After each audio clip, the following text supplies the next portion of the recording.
Outlaw Sports is brought to you by Molson Canadian, made from Canada, and Rocky Mountain Barbecue, Alberta barbecue cuisine at its best. The Flames still need help scoring goals. It surprised me, Grant, that last year they were 7th in the NHL, scoring goals. They still need it. I wanted to ask you about one thing. That power play still needs help. And then you've got a guy like Babchuk on the power play, scratched for a lot of the games early in the season.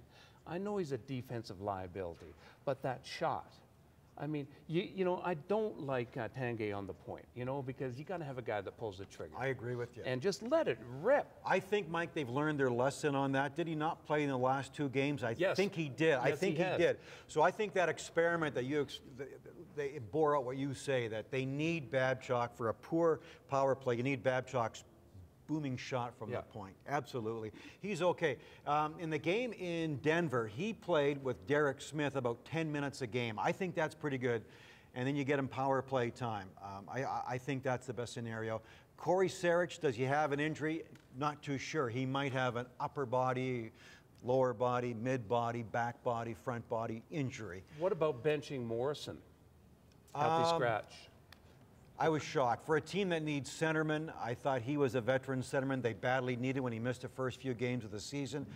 The word is he's lost a step because of that reconstruction of the ACL, and he is in his mid-30s. He's come back very slow, and if you're a step behind in today's NHL, you're really, really, you know, reacting instead of, you know, initiating. So it looks like to me, if what we see is that Brendan Morrison is not ready for prime time right now. He's got to get back into shape.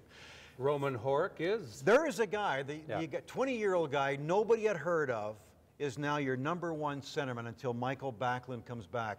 There he is with Alex Tanguay and Jerome McGinley. Who would have ever thought that? Now, that also tells you the kid is doing very well, making this team now on the first line, but it also tells you how weak this team is at centerman.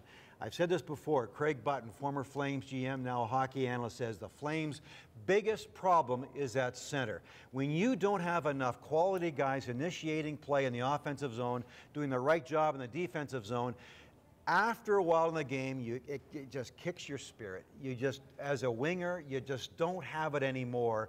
You lose confidence. So to me, the Flames' lack of centermen, I agree with Craig, is hurting them, but good for Roman Horak. Team speed, though, too, Grant. I mean, this isn't a real fast team, and I think it's going to hurt them. They look like they react to plays, don't they?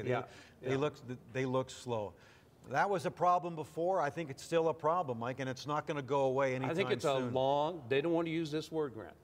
They don't want to use this word, but it's a long, painful rebuild that you're looking at here without doing something major to change the landscape of the hockey environment here. Why are they so reluctant? You like that? Because I just made that shit up right there. No, that's good stuff. Yeah, thanks. That is probably you at your best. Just ad-libbing. I think that, well, you stole that from me, because I have said week after week here that I'm not afraid to trade Jerome McGinley or Mika Kiprasov now, because who cares, Mike? We're swimming around in 11th, 10th, 9th, maybe 8th, but who cares?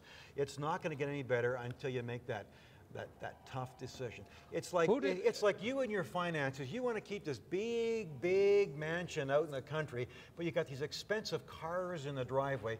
You can't afford those cars, Mike. You can't afford to live the lifestyle. You're my dad now? To live the lifestyle you want. You have to get rid of those cars if you want to make sure that house is going to be there long term and get better. I'm a truck man anyhow, Grant, so it doesn't matter. You've got these big trucks. Here's a good point, brought to you by... I'll tell you when it's a good point. I'll be making the good points around here. Who did they have to give up to get Joe Nundyk? And Kent Nielsen. Yes. Who did they have to give up to get Jerome McGinley? Joe Nundyk. There's your points. I know. I know. I wish. Preaching to the converted. Yes, you are. Yeah. I wish you are. We went crazy for that trade, though. Remember when they got rid of Nundyk? Oh, yeah. Yeah. What the hell are they doing? I can't even pronounce this guy's name. Eigenlaw. I used to have a car. Eigenlaw. My dad had a car back in the 60s called an Anglia, a Ford Anglia. I thought this was Jerome Anglia or something like that. That's what they have to. Who do they trade? they traded Theoren Fleury to get Robin Regeer. And that's what has to happen right now. There's no question about that, Mike. If they're swimming around in 11th place, just treading water, winning one, losing one, winning one. Well, sooner or later, you've got to have a GM that says, what's my legacy going to be in this organization? Is it the GM, Mike, or is he just a facilitator for all this? I'm just saying Doesn't the ownership group have to say, okay, yeah, let's Grant, do it? We talk about this. What makes a successful team? Look at the money these guys make. The owners have to be happy with that. They own an NHL team.